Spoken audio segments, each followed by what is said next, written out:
너 말을 하지 마. 이곳에서 말을 해야 될 주인공은 바로 나야. 우리 남편 쳐다보지 마. 안녕하세요. 언제나 미셸러입니다. 4유형 부성유형 설명으로 바로 들어가도록 하겠습니다. 부성유형 설명에는 자기 자신의 생존의 우선순위를 둔 자기보존 본능, 1대1 관계의 생존을 둔 개인적 본능, 우리 모두의 생존의 우선순위를 둔 사회적 본능, 이렇게 세 가지가 있습니다. 그럼 4유형은 이 세 가지가 어떻게 다를까요? 4유형의 자기보존 본능의 사람들은 모험에 초점을 둡니다. 당신은 살아있다고 느끼기 위해 모든 것을 겁니다. 당신은 자기를 포기할 정도로 무모한 면이 있는데 그것은 죽음을 받아들이는 것과 그다지 무관하지 않습니다. 벼랑 끝에서 사는 것을 짜릿한 모험이고 삶에 대한 강한 애착을 느끼게 해주는 체험으로 여기는데 그로 인해 보통 평범하게 사는 것을 별것 아닌 것처럼 생각합니다. 당신은 안전하다든지 예측할 수 있는 것을 좋아하지 않습니다. 당신은 살아있다는 느낌을 느끼기 위해서 스릴을 추구하고 법을 어기고 난잡한 성을 즐기고 도박을 하는 등 정기적으로 값을 치릅니다.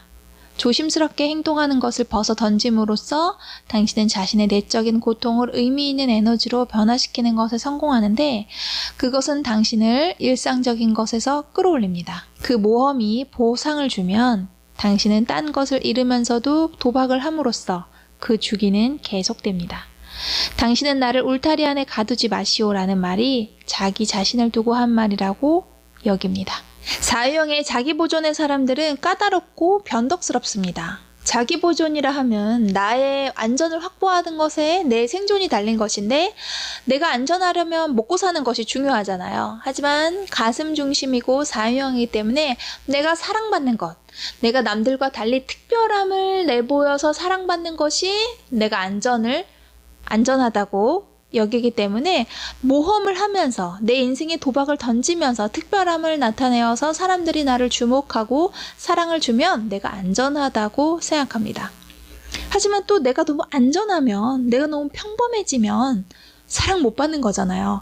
그럼 다시 특별해지기 위해서 안전함을 던지고 모험과 도박에 뛰어드는 거죠. 내 인생을 자신도 모르게 그렇게 꼬이도록 패턴을 만들면서 살고 있습니다.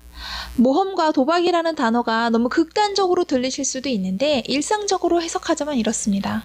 친한 사람들과 연결돼서 모임도 나가고 즐거운 취미생활도 갖고 아주 잘 지냅니다. 그러다가 갑자기 어느 순간 내 마음이 수틀리는 일이 생기면 다 끊어버리고 모임도 다 없애버리고 전화번호도 다 지워버리고 혼자 동굴 속에 들어가 숨어버립니다. 혼자 자기 공간으로 들어가 깊은 자기만의 시간을 가지게 됩니다. 잘하고 있던 일을 갑자기 다 포기하고 집 안으로 숨어 들어가서 자기 자신을 절박하게 만들기도 합니다. 내가 재주가 없다고, 존재 가치가 없다고 생각해서 밖으로 나갈 용기가 나지도 않아서 그대로 멈춰 있기도 합니다. 그러다가 다시 기회가 생기면 밖으로 나가 일을 하게 되면 또 엄청 또 열심히 일합니다. 그 전에 아무 일도 없었다는 듯이. 일상적으로 잘 흘러가기를 바라면서도 바라지 않는다는 것입니다. 안에서 4유형은 모험과 도박으로 자기 인생이 망가지는 것을 남들에게 보여주면서 내가 이렇게 고통스러운 것을 너희가 알아? 라고 끊임없이 질문을 던집니다. 나의 고통을 알아주기를 바라면서도 바라지 않습니다. 아무도 나를 이해하지 못한다고 생각하고 있기 때문이죠. 나를 알아주면 고맙고 마음이 안정되지만 또 반면에 네가 나를 어떻게 알아? 내가 얼마나 힘든데 나의 인생을 왜 너가 판단하지? 라고 생각하면서 스스로를 또 혼자 고립되게 만듭니다. 사람과 사랑 사이에 섞여서 사람들과 지내고 싶다가도 다시 혼자 동굴 속에 들어가 외롭게 만들면서 특별함을 내보입니다. 9가지 유형 중에 가장 많은 양가 감정을 가진 것이 4유형입니다. 설명이 잘 되었나요? 더 아리송한 건 아니겠죠? 4유형은 설명할 것이 많아서 많은 예시 부분들을 생략하려고 합니다. 4유형의 개인적 본능의 사람들은 경쟁에 집중합니다. 당신은 관심을 끌기 위해 경쟁함으로써 특별하게 되고자 하는 욕구와 상실감으로부터 자신을 분산시킵니다. 친한 친구하고는 경쟁하지 않지만 특히 동료나 라이벌과 경쟁합니다. 인정받고 싶은 욕구가 강하기 때문에 당신은 에너지 수준을 증가시키고 자신이 얼마나 바람직한 사람인가를 증명하기로 결심합니다. 당신의 경쟁심은 일반적으로 자기를 언급하는 것입니다. 내가 그 사람만큼이나 훌륭하다는 것을 그 사람에게 보여주리라. 실력을 쌓았을 때 당신의 가치는 높아집니다.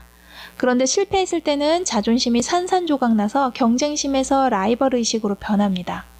여기에는 험담하거나 심술궂게 굴기, 그리고 강렬하게 변명하는 징후 등이 포함됩니다. 파트너를 이기기 위해서 그 사람을 밀어버리고자 하는 강박 충동으로 해서 당신은 통제한다는 느낌을 가질 수는 있겠지만 결국은 자멸한 것입니다. 사유형은 모든 것을 선망합니다. 모든 것이 부럽고 모든 것이 질투납니다. 왜냐하면 그들이 가진 것을 나는 가지지 못했다고 생각하기 때문이죠. 나의 존재가 너무 형편없기 때문에 남들이 나보다 조금이라도 나은 것을 가진 것에 대한 질투가 어마어마합니다. 자기네 내면을 바라보는 것을 즐겨하면서도 진짜 내가 무엇을 가졌는지는 잘 알지 못하는 거죠. 그래서 이들의 열정이 질투인 것입니다. 1편의 수치심을 이해해야 사유형을 잘 알 수 있다라고 설명을 해드렸는데 바로 이 버림받은 존재라는 수치심 때문에 너네는 나와 달리 뭔가를 가졌구나 하는 질투를 가지고 있는 거죠. 그 중에 사유형 중에 또 개인적인 본능의 사람들은 사랑하는 사람 한 명에게 생존이 걸렸기 때문에 질투, 경쟁심에 더 집중할 수밖에 없습니다. 그녀가 나를 사랑하지 않으면 자신과 경쟁을 하고 있는 사람을 파멸시키거나 자신을 실망시킨 사람에게 상처를 줍니다. 사유형은 마음 깊이 버림받았다는 고통을 갖고 있기 때문에 그 고통을 상대방이 채워줄 수 있다고 생각해서 모든 것을 집중하지만 또 그것이 좌절됐을 경우에 올 큰 상실감에 대해서 경쟁하고 질투하는 것에만 집중을 하는 것입니다. 또 개인적 본능의 사유형은 나와 관계를 맺기 어려운 사람에게 끌리는 경향이 있다고 해요. 차라리 나를 사랑해달라고 아주 솔직하게 말하면 되는데 그 말은 할 수 없어요. 거절당했을 때의 고통은 이루 말할 수 없는 거니까요. 나는 또 한 번 그러면 버림받은 거니까요. 사람이 나에게 너는 아니라고 말할지도 모르잖아요. 그때에 다가올 고통은 이루 말할 수 없을 테니까 나는 또 경쟁심을 나타내며 질투하는 모습으로 나를 특별하게 포장합니다. 슬픈 듯 우아한 모습으로 남들과는 다른 옷으로 남들이 읽지 않는 책, 남들이 선택하지 않는 그런 고상한 우아한 취미를 내세우면서 상대방을 끌어당깁니다. 그 모든 것은 다 나를 사랑해줘, 나는 너밖에 없어 라는 그런 말을 대신하고 있는 겁니다. 제가 오래전에 사유형의 여자분이신 그런 부부와 또 저희 부부가 같이 식사를 한 적이 있는데 그 사유형 여자분이 저를 굉장히 견제하고 그 식사 자리에서 제가 말을 꺼내지 못할 만큼 저를 이렇게 밀어내는 느낌을 받은 적이 있습니다. 그 모습은 마치 너는 말을 하지 마. 이곳에서 말을 해야 될 주인공은 바로 나야. 우리 남편 쳐다보지 마. 이 사람은 내 사람이야. 혹시라도 우리 남편이 저 여자에게 관심을 둘까, 좋은 점을 발견할까 싶어 나의 모든 것들을 막아내고 있는 모습을 느낄 수 있었습니다. 너무나도 강렬하게요. 제 입장에서는 굉장히 놀랐어요. 나는 네 남편한테 관심 없어. 게다가 너무나도 내 입장에서 나이가 많은 사람이고 게다가 나도 남편이 있잖아요. 심지어 부부끼리 만나서 식사하는 자리에서도 상대방 여자를 견제하고 가까이 오지 못하도록 너는 아무 말도 하지 마 라는 말투로, 그런 모습으로 마치 너 매력 발산하지 마. 내 매력은 내가 발산할게. 너는 내 매력을 들어 라는 듯한 모습을 느꼈습니다. 저는 그 식사 자리에서 너무 민망해서 나 왜 이런 취급을 받아야 하지?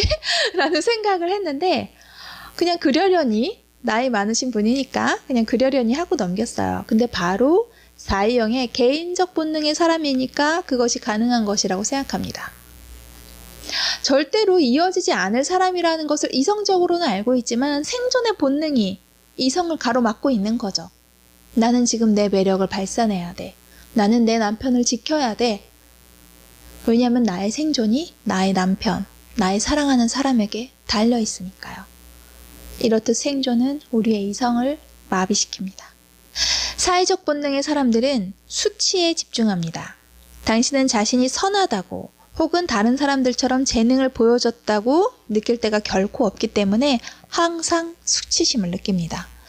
당신에게는 자존감이 적기 때문에 다른 사람이 이룬 것을 부러워합니다. 이로 인해 다른 사람과 함께 있을 때 당황하게 됩니다. 패했다든지 제외된다든지 중요하지 않는다든지 하는 느낌을 낳습니다.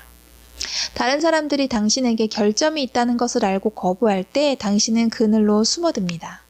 당신은 사소한 냉대에도 지나치게 민감하게 반응하는데 이는 특별한 사람으로 인정받고자 하는 갈망과 역으로 통합니다. 당신은 특히 사교적인 모임에서 사람들이 자기를 무시하거나 원하지 않을지도 모른다는 두려움을 가지고 있습니다. 당신은 이미지나 보상에 참여하는데 의지합니다. 강하게 자신의 옷에 대해서 언급을 한다든지 내 자리는 어디 있지? 라며 자리를 찾는다든지 특정 클럽의 회원이 된다든지 하면서 나 자신을 나타냅니다. 자유형의 사회적 본능의 사람들이 수치에 집중할 수밖에 없는 이유는 만나는 사람이 많아지기 때문입니다. 사회적 본능의 사람들이 공동체 모임을 많이 나가고 다 사람들과의 교류가 많아지기 때문에 어쩔 수 없이 나와 비교되는 비교군이 많아지니까 내 자신이 더 초라해 보이고 더 수치스럽게 보여지는 거죠. 보통의 사회적 본능의 자유형은 활동적이고 아름답고 멋지고 지적인 사람들 사이에 있기를 원하지만 나는 정상적인 사람들처럼 살아가는 방법을 모른다고 느끼기 때문에 자기 자신을 아예 고립시키기도 합니다. 나의 수치심과 내가 당할 모욕이 너무 두려운 나머지 나 자신의 모습을 드러내지 않게 되는 거죠. 그러다 보니 사회적 본능의 사람들은 가족이나 한 명의 친구, 중요한 타인에게 지나치게 의존하게 됩니다. 나의 수치심과 나의 불안을 자유형의 방어 기제인 인위적인 승화로 실현시킵니다. 거봐, 나는 정상적인 사람들과 달라. 난 그들과 만날 수 없어. 난 혼자 있으려고 태어난 거야. 이렇게 본질과 다르게 해석하면서 인위적으로 승화합니다. 가슴 중심의 사람들은 장 중심이나 머리 중심의 사람들보다는 이런 집안일, 정리에 좀 약하다는 얘기를 전에도 한번 해드렸던 적이 있는 것 같은데요. 제가 아주 친해진 지인의 어머니가 자유형의 사회적 본능의 사람인데 아주 집안일에 능하지 않는 어머니셨던 거예요. 그래서 저의 지인인 이 언니는 40이 넘어서 첫 출산을 하게 됩니다. 늦은 나이에 첫 출산이었으니까 얼마나 힘들었겠어요. 오랜 기간 아이가 생기지 않아서 기다리고 기다렸던 아이인데 그 자신의 딸이 첫 출산을 함에도 불구하고 그렇게 크게 달가워하지 않았다고 해요. 그래서 이 언니의 말로는 아이가 태어나면 좀 달라지겠지? 라고 생각을 했는데 태어났어도 그렇게 대수롭지 않게 표현을 하더니 엄마가 이제 친정엄마가 와서 직접 산후조리를 해주시는데 그렇게 내시면 칼퇴를 하시더래요. 자기는 무슨 도우미 이모님을 쓰는 줄 알았다면서 아주 놀라움을 금치 못하더라고요. 적어도 자기는 자기 친정엄마가 100일까지는 자기 딸이 늦은 나이에 첫 출산을 했으니까 얼마나 힘들겠냐 하는 그런 마음에 100일까지는 그래도 산후조리를 도와주지 않을까라고 생각을 했지만 한 달 만에 그만두셨다고 합니다. 그 이후에 방책은 세워주지도 않으시고 한 달 동안 매일매일 출퇴근을 하시더니 그 뒤로는 오시지 않고 다시 자기의 사회적 활동을 하러 가셨다고 해요. 그 친정엄마는 굉장히 손재주가 좋은 분이어서 일을 꾸준히 하시는 분이고 지금은 나이가 아주 많이 드셨음에도 불구하고 아직도 일을 하세요. 그리고 사회적인 친구들 모임, 종교 모임 이런 것들이 많기 때문에 사회적 활동을 많이 하시는데 자기의 딸이 출산을 함으로 인해서 어디 한 군데에 매여 있다는 것이 답답하셨던 거죠. 자기 딸이 지금 나이가 많고 첫 출산에 몸이 아프고 아이를 잘 돌보지 못해서 버거운 마음을 이해해주기보다는 자기가 더 중요한 어머니셨던 거예요. 자유형은 이렇듯 나의 개인적인 것을 포기할 수 없기 때문에 자신의 가족에게 조금 소홀할 수 있습니다. 또 그렇게 가정적으로 집안일을 잘하는 사람이 아니기 때문에 자기 딸이지만 그 딸을 도와주면서 집안일을 하는 것이 좀 버거우셨을 수도 있어요. 가슴 중심이면서 사유형의 게다가 사회적 본능인 사람들은 더 집안일에 소홀하기 때문에 더 힘드셨을 수도 있죠. 난 이제 너에게 도움을 더 이상 주지 못해 라고 솔직하게 말하기보다는 난 집안일이 힘들어, 애기 보는 게 힘들어, 내가 너 힘든데 도와주는 게 힘들어 라고 솔직하게 말하기보단 인위적인 승화를 합니다. 솔직함보다는 겉으로 위장된 다른 표현을 하는 것이죠. 일하는 데서 사람을 급하게 찾는다고 나를 불러. 솔직하게 자신의 생각과 감정을 전달하기보다는 인위적으로 에둘러서 표현하고 다른 것으로 책임을 전가하는 듯이 보이지만 어쨌든 너에게 도움을 줄 수 없다는 것을 표현하는 인위적인 승화. 사유형의 방어 기제인 인위적인 승화에는 아주 이들의 삶에서 다양하게 나타납니다. 나의 감정과 느낌, 생각을 직접적으로 표현하지 않고 상징적으로 멋부림을 통해 간접적으로 표현합니다. 인위적인 승화는 나의 슬픔이나 고통을 직시하지 않고 그 공포를 완화시키는 도구이죠. 이미 나는 태어나는 자체가 버림받았다고 생각하잖아요. 죽음과도 같은 그 시간을 지나왔는데 또다시 경험한다는 것 자체가 너무 큰 고통이죠. 그렇기 때문에 자신이 현실에서 직면한 고통을 인위적으로 넘겨버립니다.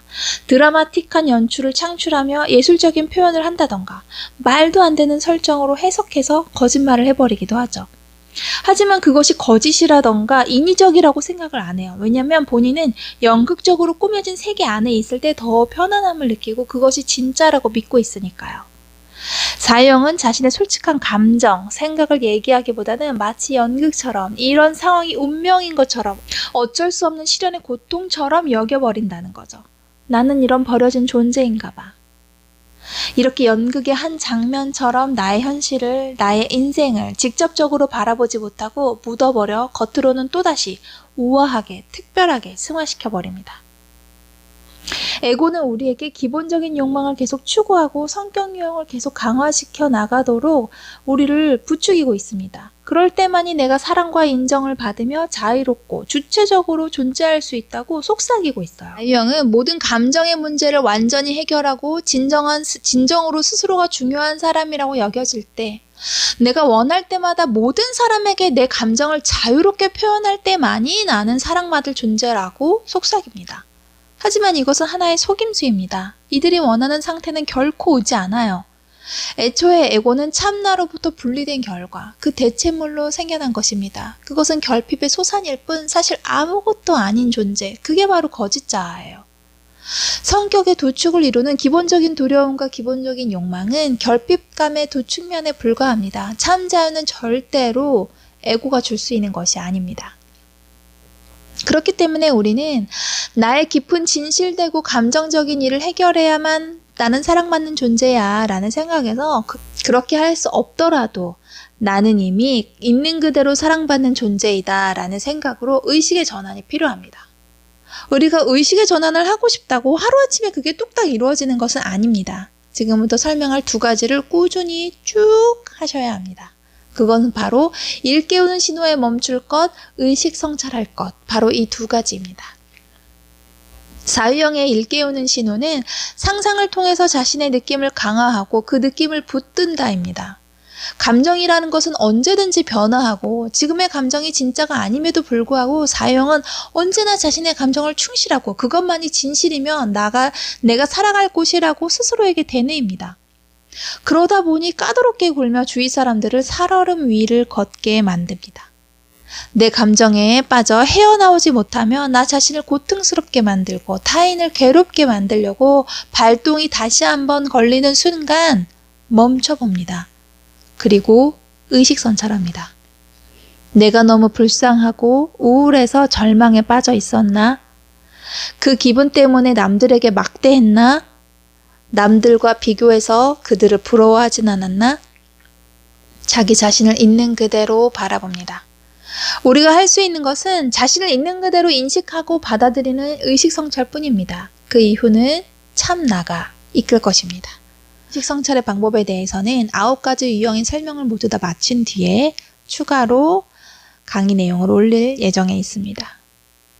이러한 의식성찰을 꾸준히 놓지 않고 하다 보면 우리는 어느 날 문득 열매를 선물로 받게 됩니다.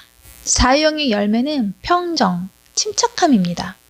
자유형은 개인주의자라고 불립니다. 이들이 자신의 감정과 개성을 잘 알고 있고 그것을 모두 분출하고 살고 있기 때문이죠.